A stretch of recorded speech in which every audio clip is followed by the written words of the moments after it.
Assalamualaikum warahmatullahi wabarakatuh.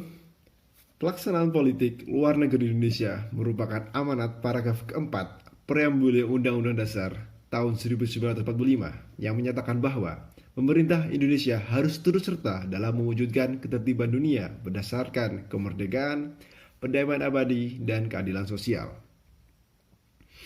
Kami dari kelompok 5 dalam video ini akan memaparkan materi tentang Indonesia dalam panggung dunia. Kelompok kami beranggotakan 5 orang. Yang pertama adalah saya, Gigi Maditya nomor absen 11. Yang kedua, Aina Nimafa Pramudina nomor absen 1. Yang ketiga, Olivia Rahmawati nomor absen 2. Selanjutnya ada Anjani nomor absen 3. Lalu Fata Naufal Aula Ihsan nomor absen 10. Materi pertama akan dipaparkan oleh teman saya. Assalamualaikum warahmatullahi wabarakatuh. Di sini saya ingin menjelaskan tentang landasan ideal dalam pelaksanaan politik luar negeri Indonesia. Landasan ideal dalam pelaksanaan politik luar negeri Indonesia adalah Pancasila. Nilai-nilai yang terkandung dalam Pancasila dijadikan sebagai pedoman dan pijakan dalam melaksanakan politik luar negeri Indonesia. Adapun landasan konstitusional pelaksanaan politik luar negeri Indonesia adalah pembukaan UUD tahun 45 alinea pertama dan keempat. Tujuan politik luar negeri Indonesia secara terperinci sebagai berikut. Yang pertama, menjaga kedaulatan negara dan mempertahankan kemerdekaan bangsa. Kemudian yang kedua, ikut serta menciptakan perdamaian dunia internasional sebab hanya dalam keadaan damai kita dapat memenuhi kesejahteraan rakyat. Yang ketiga, menggalang persaudaraan antar bangsa sebagai realisasi dari semangat Pancasila. Adapun prinsip-prinsip dasar yang dijadikan pedoman pelaksanaan politik luar negeri bebas aktif yaitu sebagai berikut. Yang pertama, negara Indonesia menjalankan politik damai. Bangsa Indonesia bersama bangsa lain ingin menegakkan perdamaian dunia. Kemudian yang kedua, negara Indonesia ingin bersahabat dengan negara lain atas dasar saling menghargai dan tidak akan mencampuri urusan dalam negeri negara lain.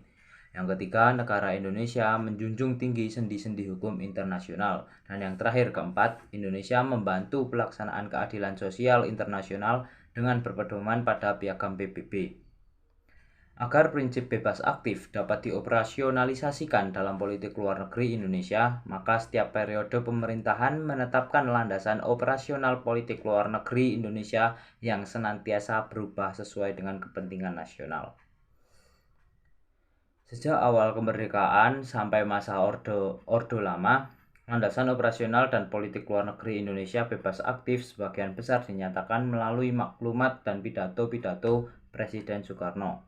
Setelah kemerdekaan dikeluarkan, maklumat politik pemerintahan tanggal 1 November 1945 yang isinya sebagai berikut. Yang pertama, politik damai dan hidup berdampingan secara damai. Yang kedua, tidak campur tangan dalam urusan dalam negeri negara lain. Kemudian yang ketiga, politik bertetangga, baik dan kerjasama dengan semua negara di bidang ekonomi, politik, dan bidang lainnya. Selanjutnya yang keempat, selalu mengacu pada piagam PBB dalam melakukan hubungan dengan negara lain. Dan pada masa demokrasi terpimpin tahun 59 sampai 65, landasan operasional politik luar negeri Indonesia adalah berdasarkan UUD 45 yang terdapat dalam pembukaan UUD 45 alinea pertama pasal 11 dan pasal 13 ayat 1 dan 2 UUD 45. Amanat Presiden yang berjudul Penemuan Kembali Revolusi Kita pada tanggal 17 Agustus 59 atau dikenal sebagai Manifesto Politik Republik Indonesia. Pada masa Orde Baru, landasan operasional politik luar negeri Indonesia kemudian semakin dipertegas dengan beberapa peraturan formal, di antaranya ketetapan MPRS tanggal 5 Juli 1966 tentang penegasan kembali landasan kebijaksanaan politik luar negeri Indonesia. Ketetapan tersebut menyatakan bahwa sifat politik luar negeri Indonesia yaitu sebagai berikut. Yang pertama, bebas aktif, anti-imperialisme dan kolonialisme dalam segala bentuk manifestasinya, dan ikut serta melaksanakan ketertiban dunia yang berdasarkan kemerdekaan, perdamaian abadi, dan keadilan sosial. Kemudian yang kedua, mengabdi kepada kepentingan nasional dan amanat penderitaan rakyat. Landasan operasional politik luar negeri Indonesia pasca Orde Baru atau dikenal periode reformasi. Nah, ini periodenya tuh dimulai dari pemerintahan B.J. Habibie sampai pemerintahan Susilo Bambang Yudhoyono. dapat dilihat melalui ketetapan MPR nomor 4/MPR/1999 tanggal 19 Oktober 1999 tentang garis-garis besar haluan negara atau GBHN dalam rangka mewujudkan tujuan nasional periode 99 sampai 2004. GBHN ini menekankan pada faktor-faktor yang melatar belakangi terjadinya krisis ekonomi dan krisis nasional pada tahun 97 yang kemudian dapat mengancam integrasi NKRI. Di antaranya adanya ketidakseimbangan dalam kehidupan sosial, politik, dan ekonomi yang demokratis dan berkeadilan. Oleh karena itu, GBHN juga menekankan perlunya upaya reformasi di berbagai bidang, khususnya memberantas segala bentuk penyelewengan seperti korupsi, kolusi dan nepotisme, serta kejahatan ekonomi dan penyalahgunaan kekuasaan. Saya akan memaparkan subbab materi tentang politik luar negeri bebas aktif dan pelaksanaannya. Yang pertama, lahirnya politik luar negeri bebas aktif. Sifat politik luar negeri Indonesia yang bebas aktif bermula dari konsepsi Wakil Presiden Dr. Andes Muhammad Hatta dalam pidatonya yang berjudul Mendayung di Antara Dua Karang. Munculnya sifat politik luar negeri Indonesia didasari oleh kondisi perang dingin dalam konstelasi politik global. Secara keseluruhan, politik luar negeri Indonesia tidak hanya bersifat bebas aktif, tetapi juga selalu mengikuti arah perkembangan konstelasi global. Berikut rumusan sifat politik luar negeri Indonesia. Yang pertama, A. Bebas aktif. Sifat bebas aktif dilandasi oleh alinea keempat dalam pembukaan UUD 1945 yang menyatakan bahwa Indonesia turut serta dalam melaksanakan ketertiban dunia yang berdasarkan kemerdekaan, perdamaian abadi, dan keadilan sosial. Sifat bebas aktif ini menegaskan bahwa Indonesia tidak menoleransi adanya intervensi di dalam urusan sebuah negara. B. Anti-kolonialisme. Dengan sifat anti-kolonialisme, Indonesia menentang secara tegas adanya bentuk penguasaan atau penjajahan oleh suatu negara terhadap negara lainnya. Yang C. Orientasi pada kepentingan nasional politik luar negeri Indonesia, ditujukan untuk pencapaian kepentingan nasional. Yang keempat, D. Demokratis. Demokratis artinya bahwa segala keputusan konvensi yang dilakukan oleh Indonesia dengan negara lain harus mendapatkan persetujuan dari wakil rakyat melalui DPR. Pemerintah Republik Indonesia pada tanggal 2 September tahun 1948 secara jelas menyatakan pandangannya tentang politik luar negeri Indonesia di depan sidang Badan Pekerja Komite Nasional Indonesia Pusat atau yang disingkat BPKNIP. Rumusan-rumusan politik luar negeri Indonesia yaitu sebagai berikut. Yang pertama, Dr. Andes Muhammad Hatta dalam bukunya yang berjudul Dasar-Dasar Politik Luar Negeri Republik Indonesia mempertegas penyataan politik luar negeri Republik Indonesia. Dalam buku tersebut dirumuskan tujuan politik luar negeri Indonesia antara lain sebagai berikut. Yang pertama, mempertahankan kemerdekaan bangsa dan menjaga keselamatan negara. Yang kedua, memperoleh barang-barang dari luar untuk memperbesar kemakmuran rakyat. Yang ketiga, meningkatkan perdamaian internasional karena hanya dalam keadaan damai Indonesia dapat membangun. Yang keempat, meningkatkan persaudaraan segala bangsa sebagai cita-cita yang tersimpul dalam Pancasila, dasar dan falsafah negara Indonesia. B. Dalam GBHN tahun 1978 merumuskan hal senada dengan apa yang dirumuskan oleh Dr. Andes Muhammad Hatta. C. Sabta Krida Kabinet Pembangunan 3 dengan ketujuh sasarannya menyatakan bahwa semakin berkembangnya pelaksanaan politik luar negeri Indonesia yang bebas dan aktif itu bertujuan mengabdikan kepada kepentingan nasional dalam rangka memperkuat ketahanan nasional. Yang kedua, yaitu politik luar negeri Indonesia pada masa demokrasi parlementer. Pasca kemerdekaan sampai tahun 1950-an, prioritas politik luar negeri dan diplomasi Indonesia ditujukan untuk menentang segala macam bentuk penjajahan di atas dunia, termasuk juga untuk memperoleh pengakuan internasional atas proses dekolonisasi yang belum selesai di Indonesia, serta menciptakan perdamaian dan ketertiban dunia melalui politik bebas aktifnya.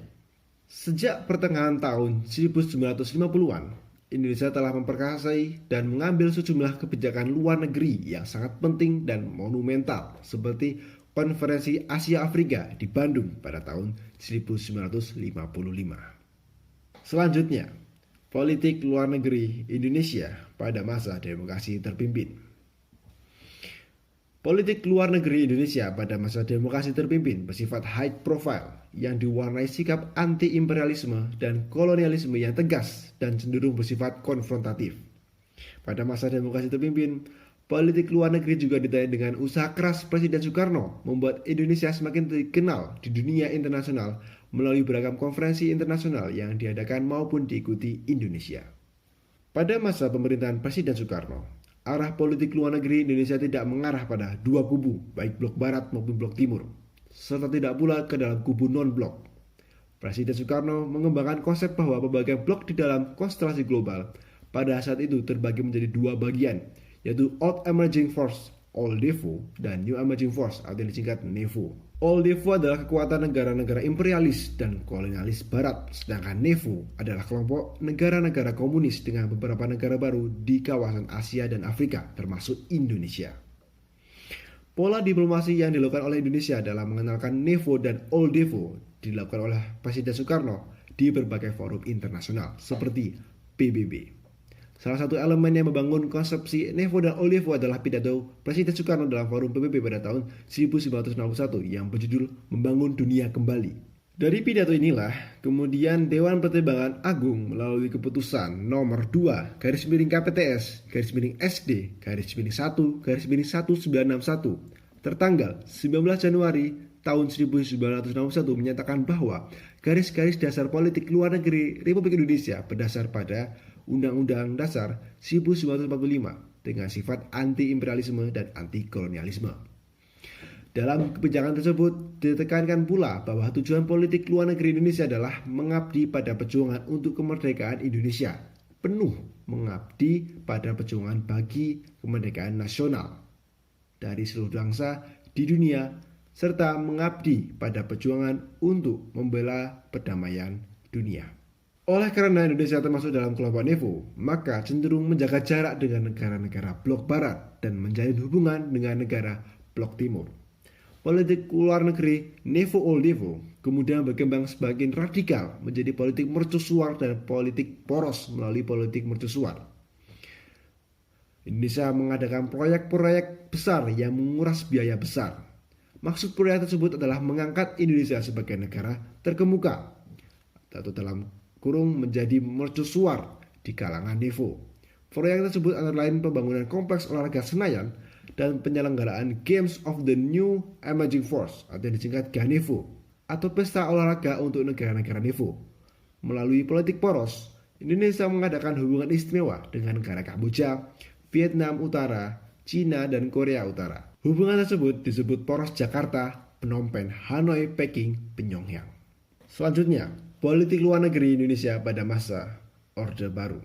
Pada masa pemerintahan Presiden Soeharto, politik luar negeri Indonesia mengalami penyempurnaan sering dengan dikeluarkannya ketetapan MPRS nomor 12/MPRS/1966 yang berisi tentang penegasan kembali landasan kebijaksanaan politik luar negeri Republik Indonesia. Dalam ketetapan tersebut ditegaskan bahwa pelaksanaan politik luar negeri Indonesia diarahkan untuk pencapaian pembangunan nasional, kemakmuran rakyat, serta penegasan kebenaran dan keadilan. Dalam rangka menata kembali politik luar negeri yang bebas aktif, Kabinet Ampera mengambil langkah-langkah sebagai berikut. A. Mengakhiri konfrontasi dengan Malaysia. B. Indonesia masuk kembali menjadi anggota PBB agar tidak terkucil dari pergaulan masyarakat internasional. C. Menjalin persahabatan dan kerjasama dengan negara-negara tetangga, yaitu dengan membentuk ASEAN. Hal tersebut dilakukan agar Indonesia mendapat kembali kepercayaan dari negara barat dan membangun kembali ekonomi Indonesia melalui investasi asing dan bantuan asing. Tindakan ini juga dilakukan dalam rangka menunjukkan pada dunia bahwa Indonesia telah meninggalkan kebijakan luar negerinya yang agresif. Landasan politik luar negeri Republik Indonesia pada masa Orde Baru yaitu sebagai berikut. Yang pertama, ketetapan MPRS nomor 12/MPRS/1966 tentang penegasan kembali landasan kebijaksanaan politik luar negeri Republik Indonesia. Yang kedua, ketetapan MPRS nomor 23/MPRS/1966 tentang pembaruan kebijaksanaan landasan ekonomi, keuangan, dan pembangunan. Yang ketiga, ketetapan MPRS nomor 11 MPRS-198 tentang tugas pokok Kabinet Pembangunan. Dan yang keempat, ketetapan MPR nomor 4/MPR-1973 tentang garis-garis besar haluan negara. Pada tahun 1971, Malaysia mengajukan sebuah konsep tentang kawasan Asia Tenggara yang damai, bebas, dan netral, atau lebih dikenal dengan sebutan Zone of Peace, Freedom and Neutrality, atau yang disingkat ZOFAN. Setelah itu, pada tahun 1983, Indonesia memperkenalkan konsep Asia Tenggara sebagai kawasan bebas senjata nuklir atau Southeast Asia Nuclear Weapon Free Zone, yang disingkat SEANWFZ. Konsep tersebut merupakan cerminan dari peran aktif Indonesia dalam menjaga stabilitas dan di kawasan Asia Tenggara. Selanjutnya, politik luar negeri Indonesia pada era reformasi. Pada awal reformasi, orientasi politik luar negeri Indonesia masih sangat dipengaruhi oleh kondisi domestik akibat krisis multidimensional dan transisi pemerintahan. Perhatian utama politik luar negeri Indonesia diarahkan pada upaya pemulihan kembali kepercayaan dunia internasional terhadap Indonesia, serta memulihkan perekonomian nasional. Saat itu, politik luar negeri Indonesia lebih banyak dipengaruhi oleh perkembangan politik domestik daripada politik internasional. Pada awal masa pemerintahan B.J. Habibie, disibukkan dengan usaha memperbaiki citra Indonesia di internasional yang sempat terpuruk sebagai dampak krisis ekonomi di akhir era Orde Baru dan kerusuhan pasca jajak pendapat di Timur Timur. Dengan usaha kerasnya, Presiden B.J. Habibie berhasil menarik simpati dari Dana Moneter Internasional atau disingkat IMF dan Bank Dunia untuk mencarikan program bantuan guna mengatasi krisis ekonomi. Pada masa pemerintahan Presiden Abdurrahman Wahid, hubungan AI dan negara-negara barat mengalami sedikit masalah setelah lepasnya Timur Timur dari NKRI. Presiden Abdurrahman Wahid memiliki cita-cita untuk mengembalikan citra Indonesia. Untuk itulah, Presiden Abdurrahman Wahid banyak melakukan kunjungan kenegaraan ke luar negeri. Dalam setiap kunjungan luar negeri yang ekstensif selama masa pemerintahannya yang singkat, Presiden Abdurrahman Wahid secara konstan mengangkat isu-isu domestik dalam setiap pertemuannya dengan negara yang dikunjunginya. Pada pemerintahan Presiden Megawati, suasana politik dan keamanan dalam negeri menjadi agak lebih kondusif. Situasi ekonomi Indonesia mulai membaik ditandai dengan nilai tukar rupiah yang stabil. Belajar dari pemerintah sebelumnya, Presiden Megawati lebih memperhatikan dan mempertimbangkan peran DPR dalam menentukan kebijakan luar negeri dan diplomasi seperti dimanatkan dalam UUD 1945. Pada masa pemerintahan Susilo Bambang Yudhoyono, ciri politik luar negeri Indonesia antara lain sebagai berikut. Yang pertama, terbentuknya kemitraan strategis dengan negara-negara lain. Yang kedua, terdapat kemampuan beradaptasi Indonesia terhadap perubahan-perubahan domestik dan perubahan-perubahan yang terjadi di luar negeri. Yang ketiga, bersifat pragmatis, kreatif, dan oportunis. Artinya Indonesia mencoba menjalin hubungan dengan siapa saja, baik negara ataupun organisasi nasional maupun perusahaan multinasional yang bersedia membantu Indonesia dan menguntungkan pihak Indonesia. Yang keempat, konsep trust, yaitu membangun kepercayaan terhadap dunia internasional. Prinsip-prinsip dalam konsep trust adalah unity, harmony, security, leadership, prosperity. Prinsip-prinsip itulah yang menjadi sasaran politik luar negeri Indonesia di tahun 2008 dan selanjutnya. Peran Indonesia dalam upaya menciptakan perdamaian dunia. Yang pertama, Konferensi Asia Afrika. Konferensi Asia Afrika atau KAA merupakan konferensi tingkat tinggi yang beranggotakan negara-negara di Asia dan Afrika. Konferensi yang berlangsung antara 18 sampai 24 April 1955 ini dihadiri oleh 29 negara. Umumnya negara-negara yang hadir dalam KAA merupakan negara yang baru merdeka. Peran Indonesia dalam Konferensi Asia Afrika adalah 1. Pemerakasa KAA. Penyelenggaraan KAA digagas oleh 5 negara, yakni Indonesia, Myanmar, Sri Lanka, India, dan Pakistan. Yang kedua, panitia KAA. Salah satu kesepakatan konferensi Kolombo adalah menugaskan Indonesia menjajaki kemungkinan diadakannya konferensi antara negara-negara di Asia dan Afrika. 3. Tuan rumah KAA. Konferensi Bogor juga menetapkan Indonesia sebagai negara tuan rumah konferensi Asia Afrika. Yang kedua, gerakan non-blok. Gerakan non-blok atau GNB merupakan suatu perkumpulan dunia yang di dalamnya berisi negara-negara yang tidak memiliki aliansi atau tidak berpihak dengan kekuatan besar manapun. Peran Indonesia dalam gerakan non-blok adalah 1. Turut meredakan ketegangan di kawasan bekas Yugoslavia pada 1991. 2. Menjadi ketua Gerakan Non-Blok pada 1992, di mana Indonesia berupaya menuntaskan masalah utang luar negeri dari negara berkembang miskin. 3. Memperkuat kerjasama antar negara anggota, misalnya Indonesia dan Brunei Darussalam mendirikan Pusat Kerjasama Teknik Selatan GNP di Jakarta. 3. Misi pemeliharaan pasukan Garuda. Peran Indonesia dalam mewujudkan perdamaian dunia yang selanjutnya adalah Misi Garuda. Misi Garuda merupakan salah satu gerakan Indonesia dalam PBB yang bertujuan untuk menciptakan perdamaian dunia. Sesuai dengan data yang ada dalam Kementerian Luar Negeri, Indonesia disebut telah menjadi kontributor terbesar ke-10 pasukan pemelihara perdamaian yang diselenggarakan oleh PBB. Selanjutnya, Association of Southeast Asian Nations atau ASEAN. Tak kalah penting, peran Indonesia dalam perdamaian dunia adalah melalui Association of Southeast Asian Nations atau ASEAN.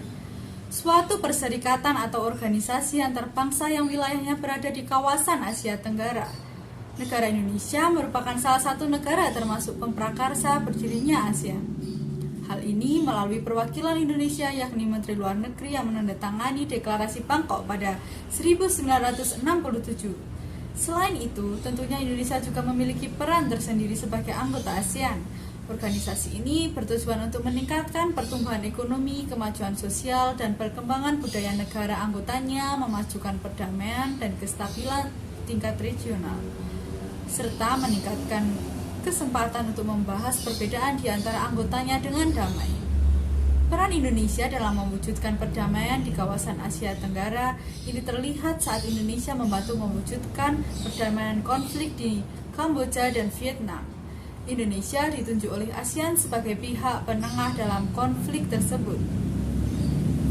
Pada kasus lainnya, yaitu saat pemerintah Filipina dan Moro Nation for Liberation atau MNVL berkonflik, kedua pihak tersebut akhirnya menyetujui perdamaian yang kala itu dipertemukan di Indonesia. Organisasi Konferensi Islam atau OKI. Tak kalah penting, peran Indonesia dalam perdamaian dunia adalah turut berpartisipasi dalam Organisasi Konferensi Islam atau OKI. Pembentukan OKI dilatar belakangi oleh pembakaran Masjid Al-Aqsa oleh Israel pada 21 Agustus 1969.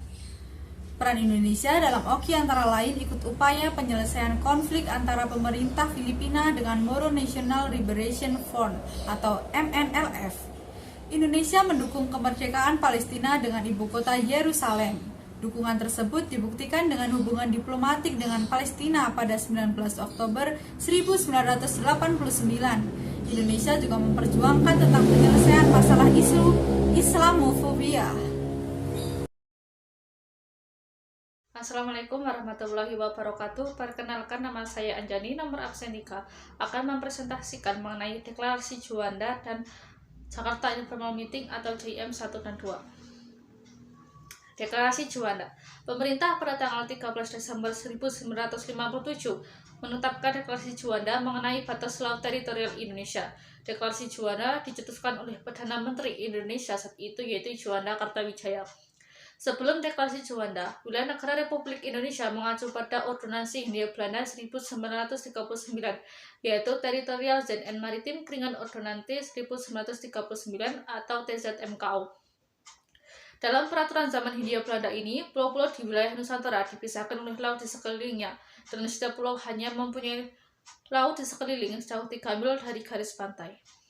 Dampak dari Ordonansi 1939 membuat kapal-kapal Belanda dapat dengan bebas menjelajahi perairan laut di antara pulau-pulau di Indonesia, karena memang hukum laut internasional yang berlaku saat itu masih memungkinkannya.